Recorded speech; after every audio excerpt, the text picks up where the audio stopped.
told them a little bit about who was coming on tonight, but you are an incredible singer, but actually found that you had an even more incredible voice after singing the national anthem, which we'll get to in just a second. I want to know, were you singing as a little boy? Did you have a microphone or a hairbrush like I did when I was a little girl in your hand when you were growing up? Well, I grew up singing in church. You know, I'm the son of a preacher. My late father was a preacher. My mom was very busy in the ministry as well. But I grew up singing in church, singing with the youth group, and you know, eventually, and you know, that's where I kind of discovered I had a somewhat of a voice, was as a youngster, and you know, that the voice had the power to move people. I learned that from my late uncle, who was a kind of a well-known in this area, well-known gospel singer. You know, who I would sit and just watch in awe as he would whip a church into a frenzy with, you know, with a song that's, you know, a 3-minute long song, and it could last 20 minutes, you know. So it would, you know, I learned early on how the voice could move people. Oh, yeah. So it was, you know, that's how I got my early start, was in gospel music.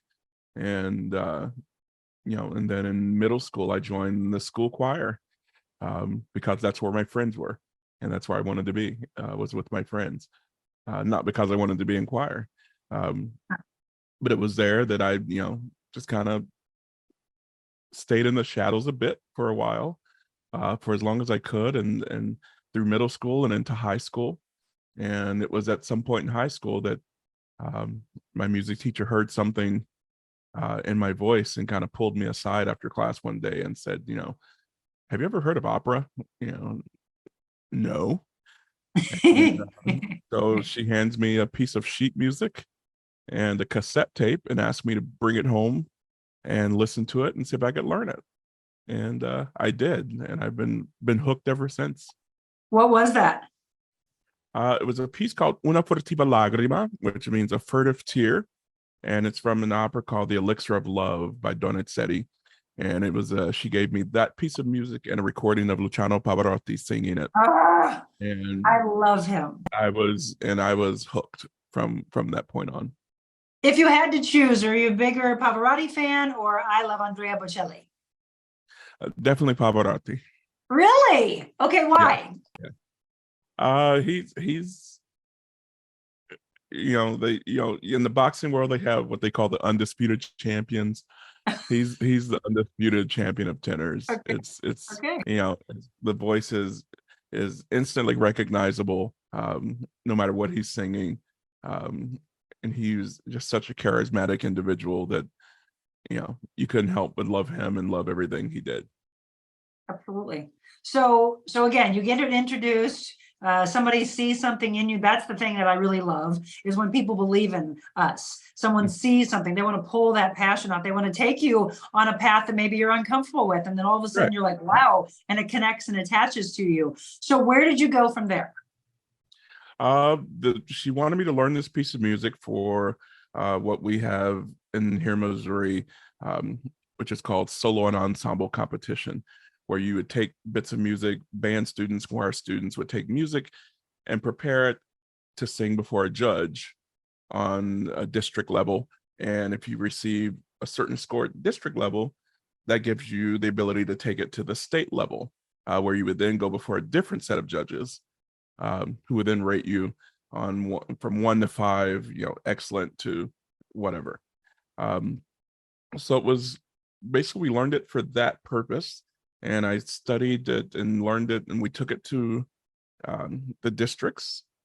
And it was at districts where I sang the piece, and these were all blind judgings. The judges could not see who was singing for them.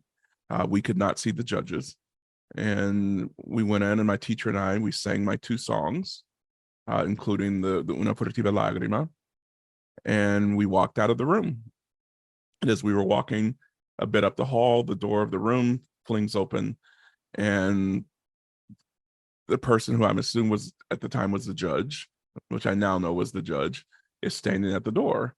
And she just basically yells into the hallway, whoever was just in the room singing please come back here at the end of the day.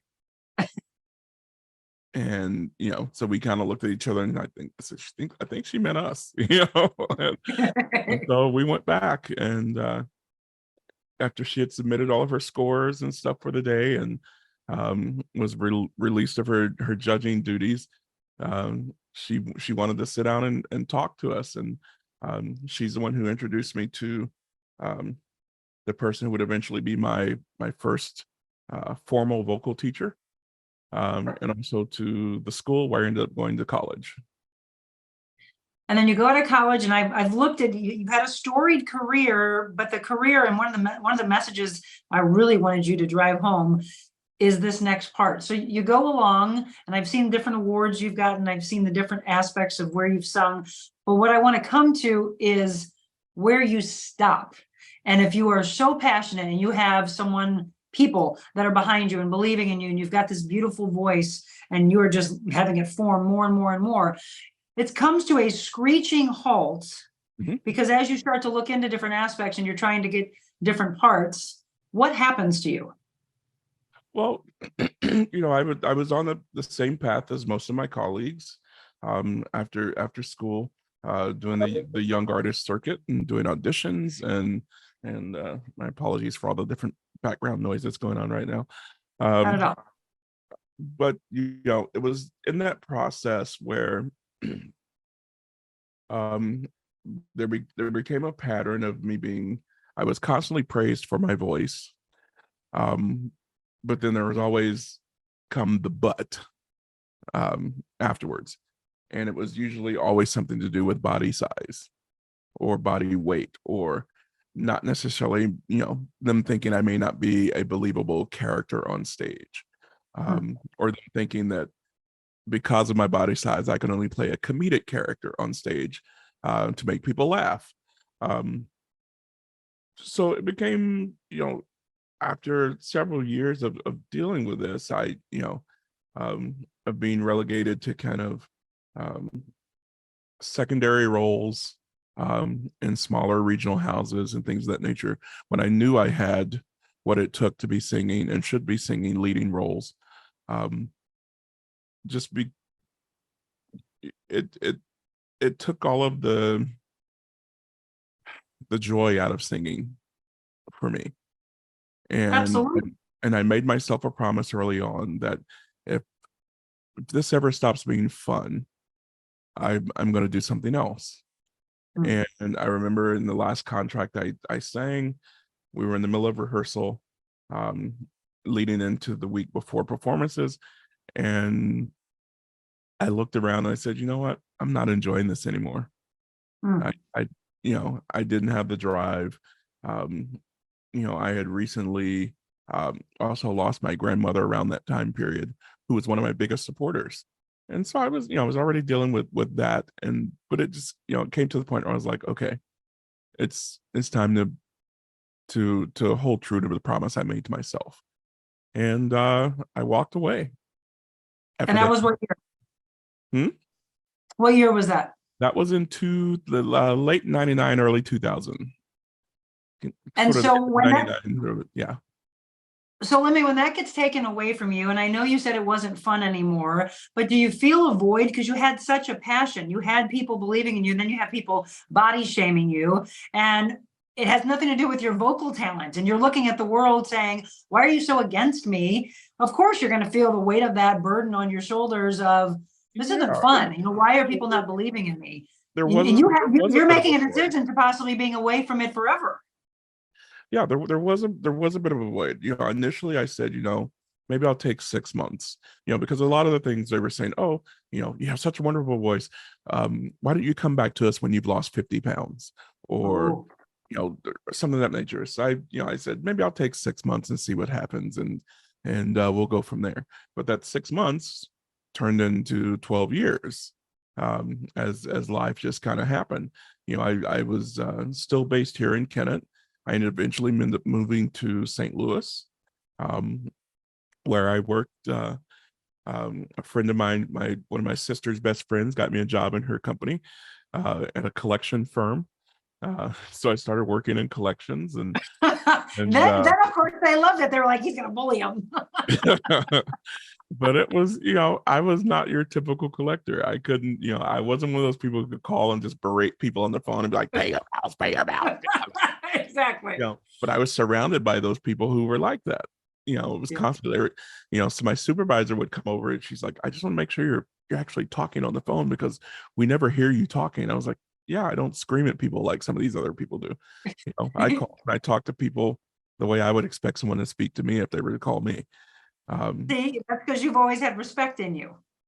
Yeah, I was taught it from an early age. My parents, that was a big thing in our household, was respect. And Absolutely. so I was able to produce numbers in the same manner that many of their top people were, um, but in my own way. And they would try to kind of get me to rev it up a little bit sometimes, but I just kind of fought back and said, no, that's not my style. And they finally left me alone one day when my supervisor took an account from one of my colleagues who had been dealing with it for about 6 months. And I think it was close to about $40,000 debt. Hmm. And we were reaching the point to where it was about to be referred for legal activity. And she says, well, they've been working on this for a while. See what you can do with it. So I called the guy, called and left a message for the person, not expecting to get a call back, but I got a call back. And we just proceeded to have a conversation, and, talked about the debt, talked about how he ended up getting to that point. And then I presented them with the options that we could to do to help him get rid of it.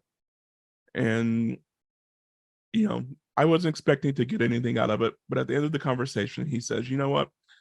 I appreciate the fact that you've called and spoken to me like a person and not berated me or belittled me for having an outstanding debt. And, because this is part of life. Everyone has debt at some point. Um, so he said, here's what I'm gonna do. And he said, I'm selling one of my properties next week, and I will call you back and I will pay this off in full. Huh? And so I said, well, that's great. I'm glad to hear you're going to do that next week. I said, but how about we do this in good faith? Why don't you post date a check with me right now and we'll post date it 2 weeks from today to allow you time to go through your closing. And then if anything happens with your closing, you can call me back and we can cancel this. But if the closing goes through, we have this on record to show them that you're wanting to get this taken care of. And he said, okay, we can do that. I got the check. 2 weeks later, actually less than a week, 2 weeks later, he calls and said, oh, you don't have to wait. You can go ahead and process that check now if you'd like to.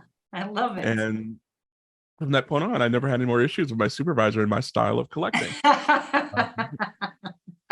Yeah. So, but it was, kindness goes a long way. And see how you just change that it person? really does. Yeah, It really does. absolutely does. Well, the funny thing is I read, so you were doing collections, then did you do some type of security?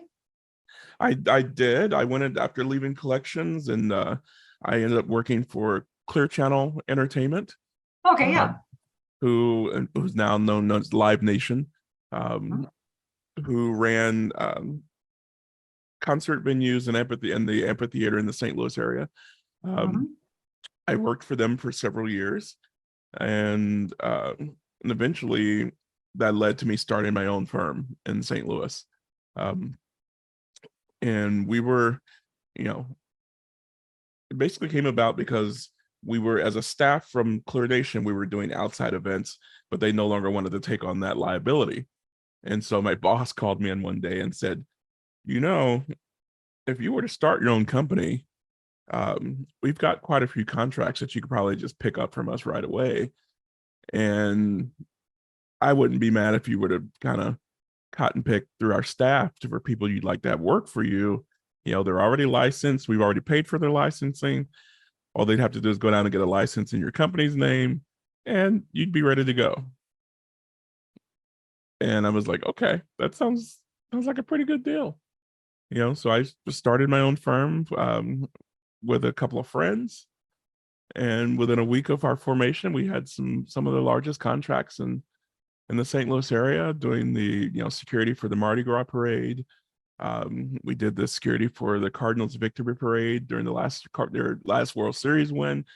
A lot of the festivals downtown, the Rib America Festival, Fair St. Louis, we were part of the security team for that. It was just, taste of St. Louis. We were everywhere in just a short period of time. And it was one of my favorite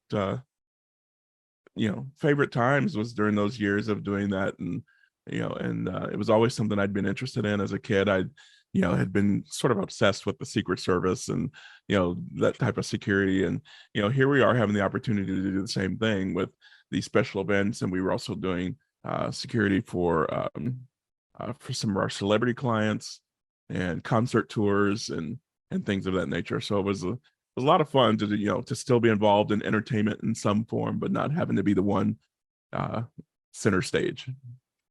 Absolutely. And then Limmie, so I see this tweet go out by the former First Lady. So how are you connected to the Obamas? Well, I ended up, 1 second here. It was in 2007, in the midst while I was working my firm, I received a call from a friend of mine back in Kennett, here in Kennett.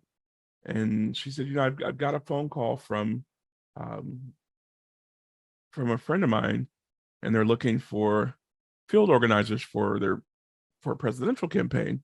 And of course, I gave them your name. And I said, oh, okay. I'll wait and see if I hear from them.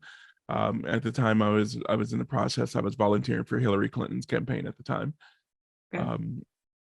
And so I got a call from a young man, and he introduced himself. He goes, I'm a deputy field director with the Obama campaign, and we're starting up our Missouri leg of the campaign. And we've been looking around and searching for field organizers, and your name has come up several times from different people across the state.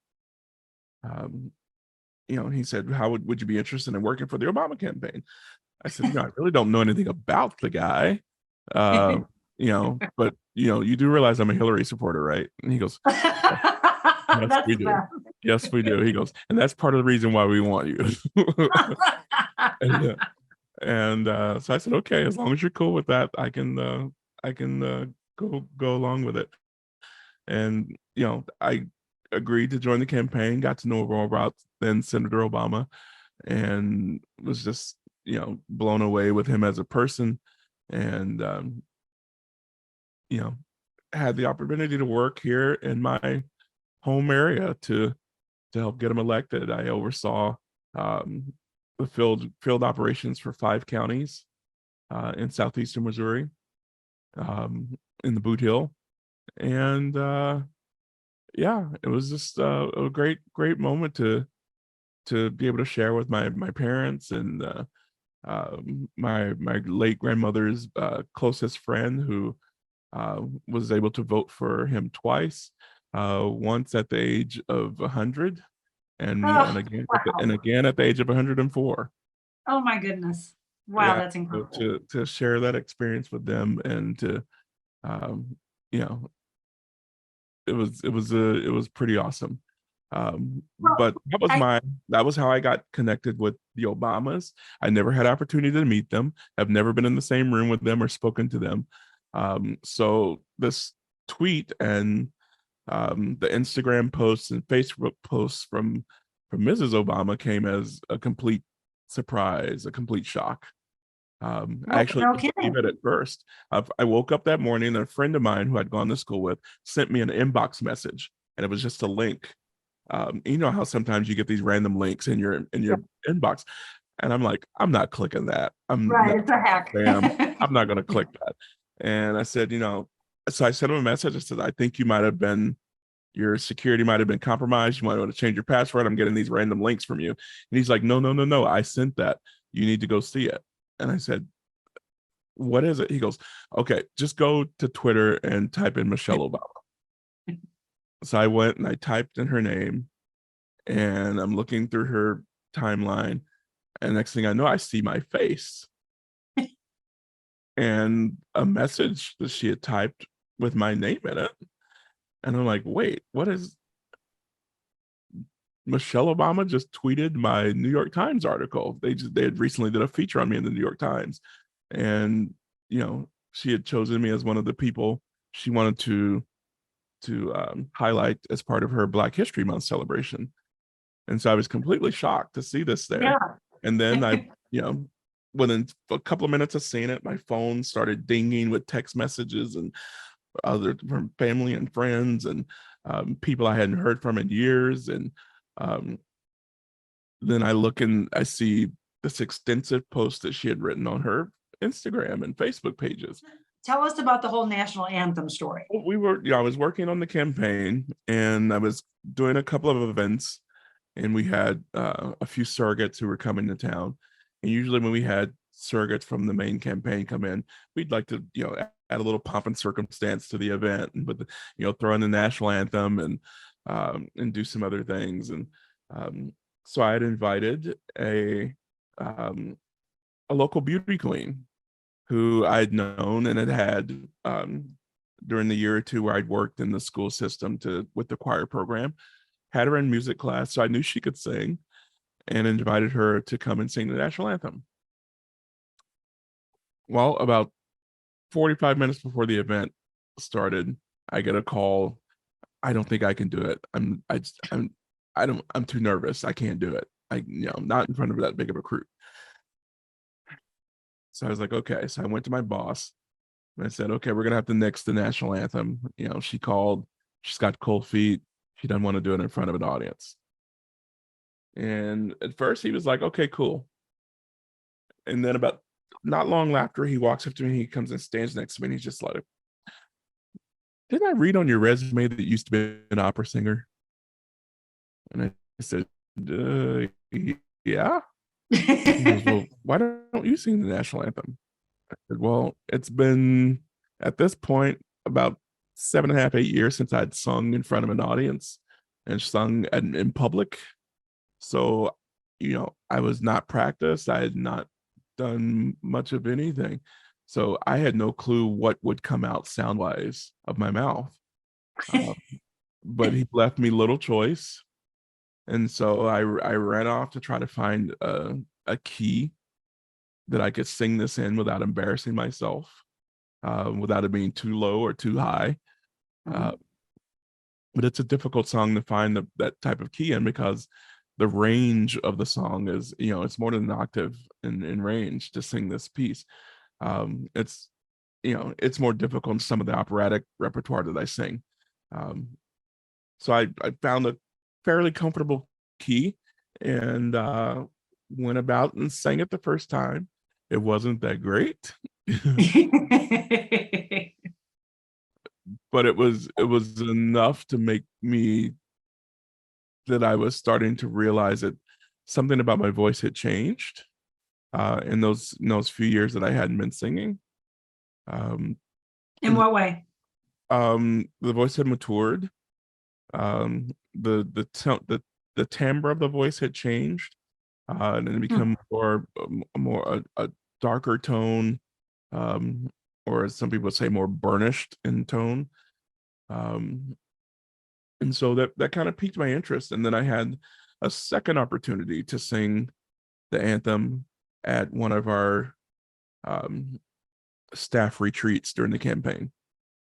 And I had a little bit more warning for this one, so I was able to kind of at least warm the voice up a little bit and kind of know what key I was going to do it in. And so it was in doing that someone recorded it, sent it to me afterwards, that I was able to listen to it. And I said, oh, okay, this voice is much more interesting than I remember. This is not the 21-year-old, Limmie voice that I remember. I'd be interested to see where this could take me. And so once the campaign was over, I began secretly working on my own, retraining myself vocally. I was lucky to have videotapes of my voice lessons from college. Okay. Worked with some of those. And when I ran out of tapes, I reached out to some friends to look for a voice teacher. And I found a wonderful teacher in Memphis, Tennessee, which was not far from, it's an hour, 20-minute drive from Kennett, and began working with her and was working with her for several years before she finally, kind of like a mother hen said, I really enjoy teaching you these voice lessons, and the money's good, blah blah blah blah. She goes, but you really need to get out and do something with this. And so she kind of kicked me out of the nest and and said, get out there and find something to do and do it. So I found a competition that was being presented by the National Opera Association. And just so happened that year that their conference was going to be in Memphis, which was great, which meant I didn't have to do much traveling. I applied, submitted my recordings that they needed for their preliminary rounds, and was chosen as a finalist. And I was invited to their conference in Memphis. They put us up in a hotel and got to rehearse with some of the top pianists in the country who were there to accompany us. And we were each told to prepare 5 pieces, and that we could sing our first choice would be our first choice, the first piece. And then the judges would ask to hear part of a second piece. So we knew we would get to sing one and maybe part of another song. And for much of the competition, that's what happened. Everyone would come out, they would sing their first piece, they would start a second piece, and then at some point, one of the judges would kind of raise their hand and say, thank you. And they would walk off. I happened to be the last contestant in the competition for the category I was in. I was in the, what did they call it?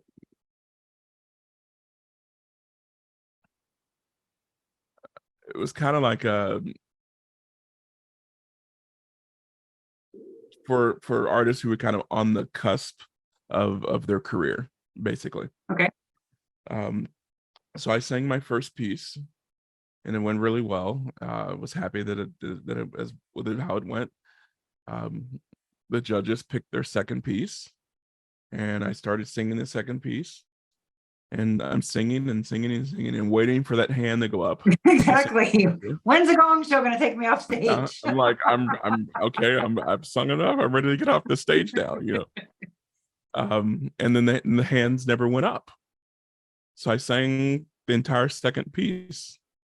As I was turning to nodded at my pianist to say thank you, to get ready to walk off, the judges, then the hand went up, and one of the judges said, we'd like to hear this piece. So they asked for the third piece. So I said, okay, sang the third piece. Again, nodded at my pianist to say thank you, get ready to walk off. And then another judge said, oh, can we hear this piece? They wanted a Limmie concert. I sang the fourth piece, and was just praying that would be it. Because at that point I hadn't had a chance to sing all 5 of them in a row like that. But surely enough, when I got done, the third judge goes, why don't we just go ahead and hear the 5th one? And the 5th one was the most difficult of all of them. So I would, at that point I was like, okay, this is like work. I'm in a suit, I'm in a tie. I'm under the stage lights, I'm burning up, I'm sweating. And I finally said, okay, do you guys mind if I take off my jacket and tie at this point? And they're like, whatever you need to do. So I take off my tie, take off my jacket, and we go off into the 5th song.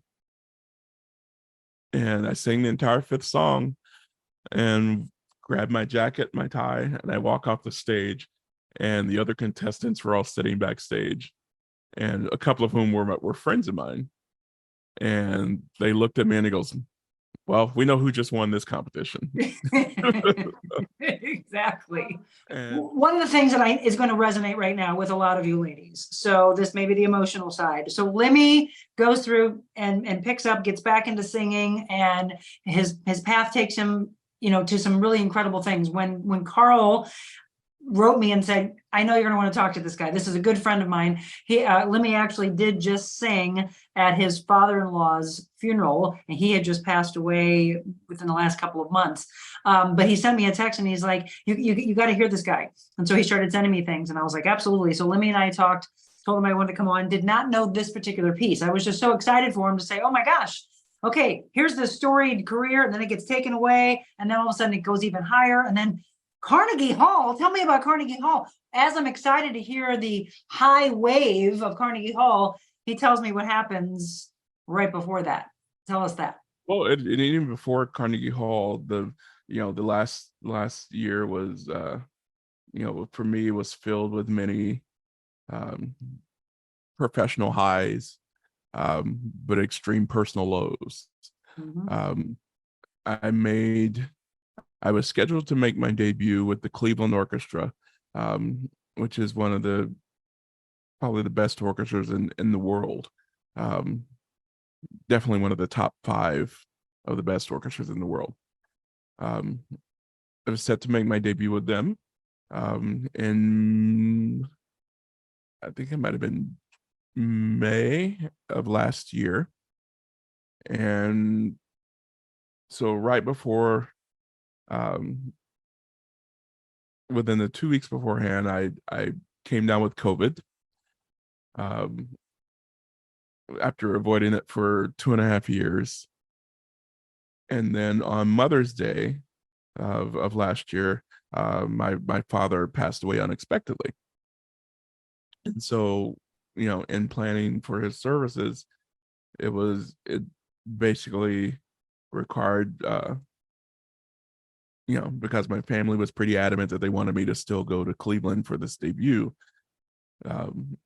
We ended up basically planning his services around my travel needs on when I needed to be in Cleveland.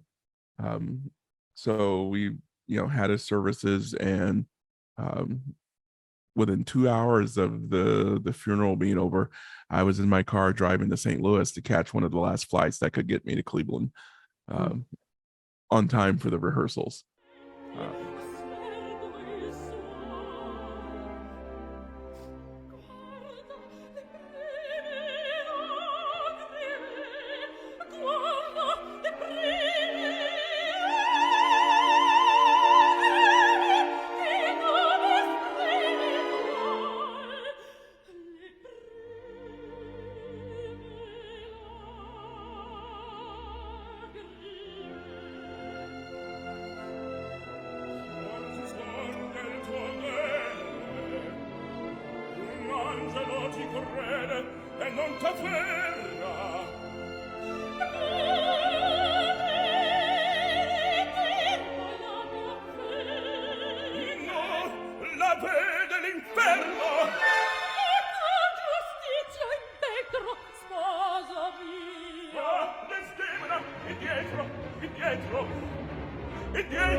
Um, so it was a tough thing, but it was great to be in Cleveland, to be surrounded by some friends and caring colleagues who really kind of helped me through that time period.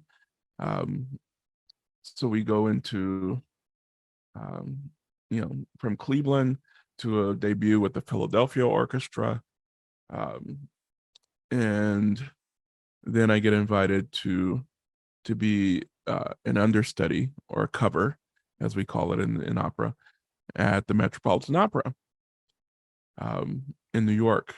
So I was there for 2.5 months, and I was basically their insurance plan in case the person they had hired to sing the role of Radames and Aida got sick. I was there as their backup. So I had no guaranteed performances. Um, I was basically paid a fee to learn the role, learn all the staging, um, and be ready to go at a moment's notice. So at every performance, I was sitting backstage, in in our little green room, um, waiting for the word on if so and so is going to go on, if he's not going to go on. And I would sit there through the whole show until the very last scene, and I would pack up and I would leave to kind of beat the crowd rush out. Um, but it was, when I left to go to um, New York, we were dealing with my eldest sister being very ill. And I arrived in New York on November the 10th, and my sister passed away on November the 14th. Um, so I, was dealing with that, and it was that was extremely difficult in that I was unable to attend her funeral. I came home for several days, but I had to be back in New York um, because of the contractual obligations for several important rehearsals. So I had to miss her funeral, and it was difficult to deal with because I remember sitting in rehearsal. I was actually sitting in a rehearsal during the time that her funeral was actually going on, and um, was texting back and forth with one of my other sisters. Um, and we just so happened to get a break. And so I was sitting there with one of my colleagues who who knew what was going on. And again, it was my colleagues and friends who got me through the moment to be able to do um, the final viewing for my sister via FaceTime as we sat in the rehearsal space. It was probably one of the most difficult moments I've ever had to deal with. Um, and you know, the desire to want to be there with my family and not being able to be there for my mother, and not being able to be there, um, was just it was very, very difficult to deal with. But you know, through the many prayers from people who were coming in for us, and my own personal faith, I was able to get through it. Um, when a couple weeks later, um, I just remember being scared of not being really prepared enough for if I were to go on, because our rehearsals weren't as we didn't get as much rehearsal as the main cast people did. And so I remember praying. I said, if I'm going to have to go on, please God, just give me some way of getting enough stage time in order to be prepared. And all of a sudden, the director turns around and sees me, goes, "Oh, great, you're here. Come up on stage. Come up on stage." And I'm like, "Wait, why do you need me on stage?" And he goes, "No, no, no. We got to start rehearsal. We need you on stage right now. Brian's stuck on the train right now, and he's stuck on the subway. He's not going to be here for a little bit, but we got to start rehearsal." And I had never stepped foot on the stage of the Met at that point, and so I had no idea where to go, no idea how to get to where he wanted me to go. And finally, someone points me to this little door off to the side, and I walk in and up these creaky little stairs, and uh, somehow I'm up on the stage. And he's like, "Oh," he goes, "Brian's stuck on the subway. We want you to start. We're going to start at the top of the opera, and you'll sing the top of the opera is where my character sings his big aria, and it's one of the most difficult arias in all of opera, and you have to sing it within 5 minutes. You get to sing 2 lines, and then you delve into this aria, so you don't get much time to warm up. And so we start the rehearsal, and he says, we're just gonna start here. You've done this scene before, we've done it many times, so you know it. And it's like, okay. And so then he turns me around, and all I see is this 4,000 seat opera house in front of me, a view that I had dreamed of seeing since I was like 17, 18 years old, to stand on the stage of the Metropolitan Opera and sing. I sang it full voice because I was like, I don't know if I'll ever have this opportunity again to Exactly. stand on this stage. Seize So, that moment, Limmie. Seize yeah. it. And Sai sang, and once the aria was done, everyone clapped, and I look over, and Brian's standing in the wings, and he's clapping, and little did I know he had arrived in the middle of the aria, and the director was beckoning for him to come on stage to take over the scene, and he was like, "No, I'm not going to steal this moment from him. This is his moment. Let him have it. When he's done, then I can come out and do my thing." And he allowed me that moment, and it was, probably one of the biggest moments of my life, because there was a gentleman in our cast who he had sung, as of now, he sung over 500 performances at the Met. And he came up to me afterwards, and he goes, "I've been singing here at the Met for 30 plus years. I've sung with everyone you can think of. I've sung with Pavarotti. I've sung with Domingo. I've sung with Leontine Price, all of the Joan Sutherland. I've sung with all the great names in opera. And I just want to tell you, I've never heard anybody in my 30 years sing like that at 10 o'clock in the morning on the stage of the Metropolitan." Exactly. You were ready. And, and that was, one of the best compliments I've ever received. And I bet. little did I know it was just the beginning. I had the opportunity a couple of days later to sing the full final dress rehearsal, which,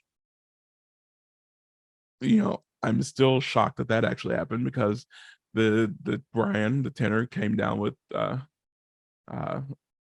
not COVID, but what was RSV, which was the Oh, other. yeah. Mhm.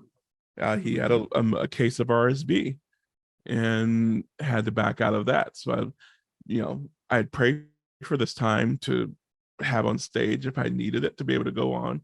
And here I was now having to sing the full final dress rehearsal, which you do as if it were a performance from start to beginning, full costumes, full makeup, everything, which was such a wonderful experience. And, after having to do the little piano thing with the piano and on stage, to now get a chance to sing it on stage with the orchestra was even a bigger dream, and I said, okay, if I never get to sing this role in an actual performance, I can say I've sung it on the stage of the Metropolitan Opera. I've sung this whole role on the Metropolitan Opera stage. And on December 17th, at about 1:15, 1:20 in the afternoon, I got a phone call, which was normal on a show day, because they would always call to check to see where I would be during showtime, and to make sure I would be within 10 minutes of the theater in case anything happened. And I said, well, of course, I'll actually be in the theater. So that's my plan. They hang up. About 20 minutes later, I get another phone call from someone else. "Hi, Limmie, this is so-and-so from Metropolitan Opera. Just wanted to call and see how you're feeling today." I was like, "I'm doing well. I've already done my check-in, so they know where I'm going to be. And and whatnot. And he goes, okay, well, I just wanted to touch base with you because I didn't want you to be blindsided, but we're starting to hear rumors that Mr. Jade is not feeling well. But we're not sure what's going to happen tonight. But I just wanted to give you a heads up just to be, just so you're aware. And I was like, okay, thank you. Great. That's wonderful to know. And so we hung up. And 5 minutes later, I get a call from someone else at the Met. And they're like, hi, Limmie, this is so-and-so. We're just checking in, see how you're doing. I was like, okay, this is happening. I'm fine, and I finally said, you know what, here's what we'll do, since we don't know what's going to happen. I said, I'll show up this evening at Brian's regular call time. So that way, when he's supposed to be there, I'll be there. And that way, if he decides he doesn't want to go on, then I'll be there, and we won't have to delay the show. You're officially going on tonight. And I said, oh, okay, great. I'm ready, And she stops for a second and she says, I don't know if she looked at something and read something, but then she was like, oh my God. And I was like, oh, yes. She goes, this is going to be your Metropolitan Opera debut. And I said, yeah, it's my debut. And she said, and this is also your first time singing this role in an opera house. And I was like, yeah, it was like my role in opera, my role in house debut. So I was like, yeah, so it's double stressful. I was hoping that I wouldn't have to sing this for the first time at the Met, but here we are. Yeah, exactly. It's time. So Do it. I hung up the phone.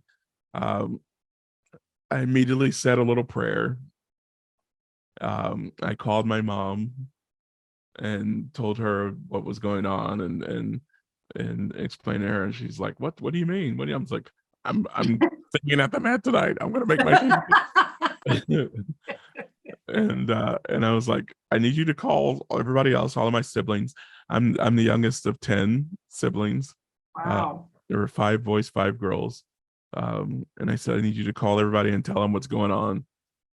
Because I got to save my voice. I can't be talking to everybody right now. But it was a truly December 17th, 2022 was truly a magical evening for me. It was a dream that I had dreamt of for many years to stand on that stage, to stand in front of that historic gold curtain, to take your bows. I couldn't help but think of all of the greats like Pavarotti, who had walked those same paths that I was walking that night to make my stage entrances. One of the most touching things I received was from one of the stagehands. Pavarotti was a very superstitious. He was extremely superstitious, and before each performance, he would wander around backstage, and he would look for a bent nail. So he would look for a crooked nail, and that was his sign that he would have the luck he needed to do a good performance that night. Really? I was sitting backstage waiting for things to start, and one of the stage crew members walked up to me, and he goes, hey, I heard it's your debut tonight. We just wanted to wish you luck, and I hope this will help. And he hands me a bent nail that he had found. Oh, no way.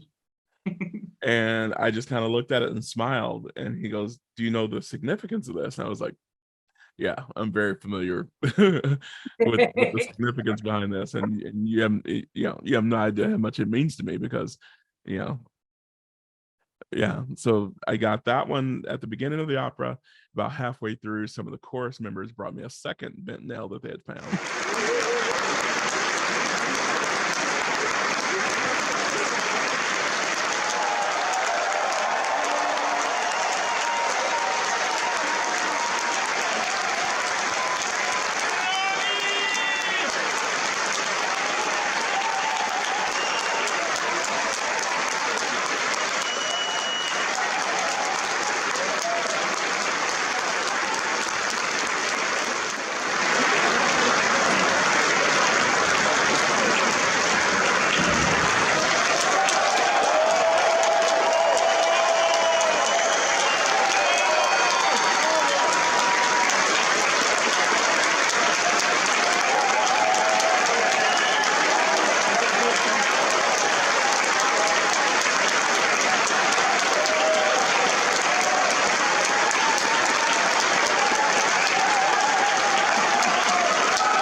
one historic venue in the Metropolitan Opera, and then The Carnegie Hall. less than a month later to make my debut in Carnegie Hall was just Incredible. beyond a dream. And it made it all the more special because I was actually, for Carnegie Hall, I was actually having my entire family be in attendance.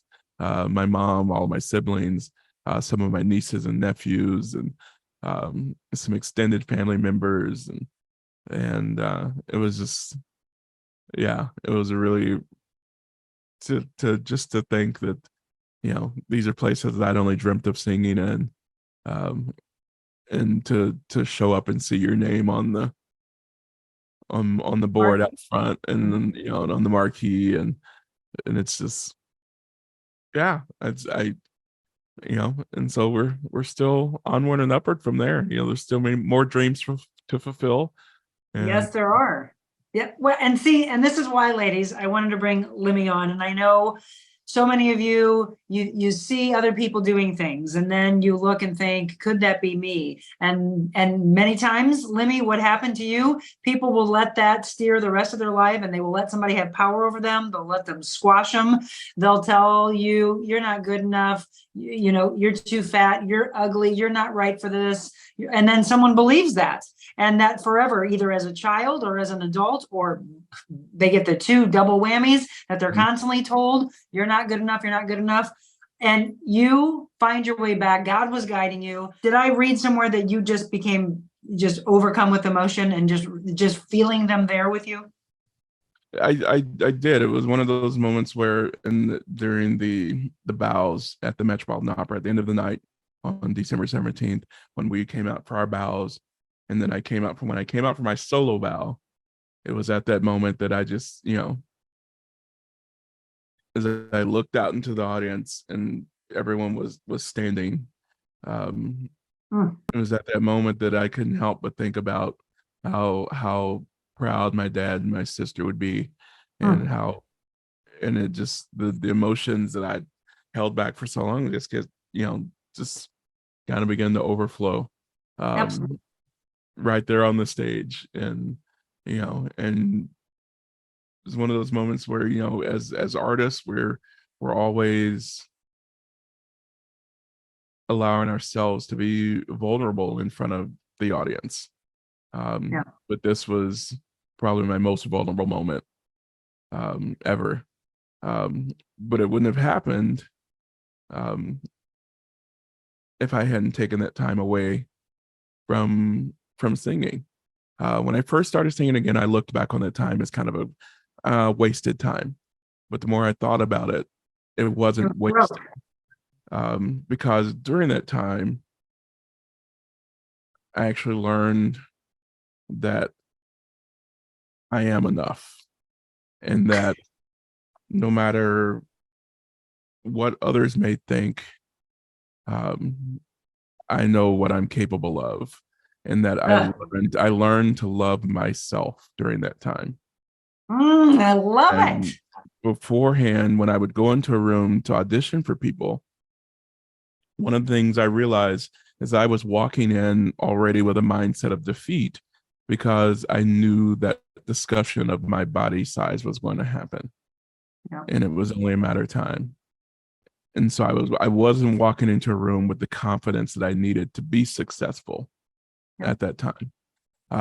But upon returning later on, I started to broach that subject on my own terms. I wouldn't wait for other people to bring it up. I would bring it up myself. Okay, I'm happy to be here audition for you. If body size or anything of that nature is going to be a problem for you, we need to discuss that now, as not to waste mine or your time. You know, I walk into a room now knowing I belong there. Before, I would walk in wanting to kind of shrink myself to take up as little space as possible. I walk into a room now, I want to eat up as much oxygen in that room as I can.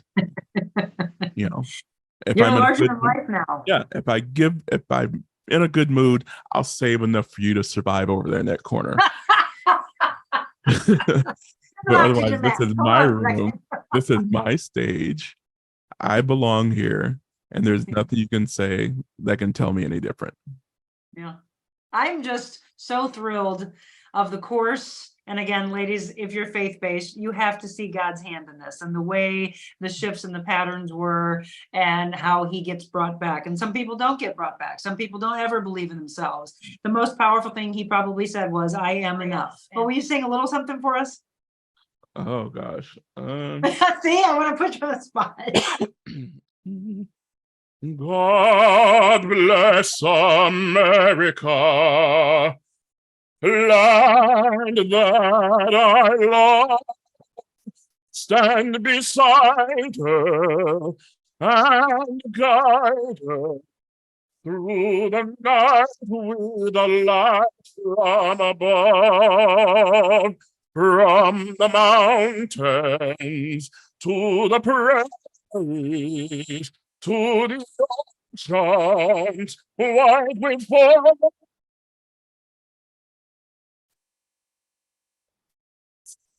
America, my home, sweet.